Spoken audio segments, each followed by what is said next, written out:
Eto mga boss, 16K PNP at ang daming barricades na binili para sa INC rally.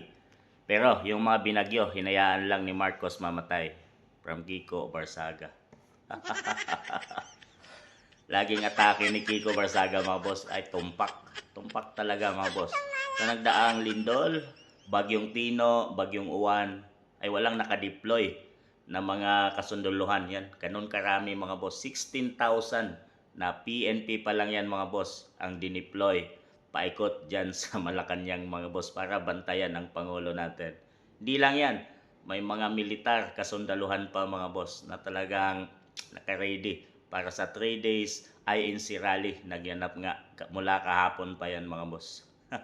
Pero sa mga nagdaang bagyo ay hindi sila nakahanda at walang mga nakadeploy mga PNP, mga kasunduluhan na dapat sila ang number 1 na magre-rescue oras ng may calamity na nangyari sa ating bansa. Sila ay nakahanda na, yung mga boat, mga rescue team, mga paglikas, trabaho po yan ng mga kasunduluhan at mga PNP mga boss.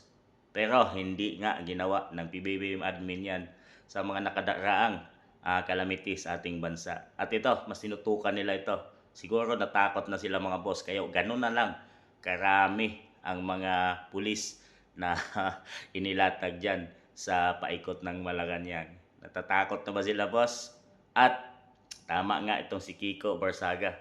Totoong-totoo na hinayaan lang ni PBBM ang mga nakaraang bagyo at mas priority itong nangyaring kaguluhan ngayon para bantayan ang Pangulo at ang Malacanang.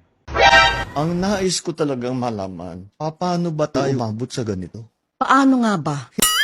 Talagang hindi ako makatulog pag iniisip ko, paano tayo nagkaganto? Bana, kaigit na. Ay,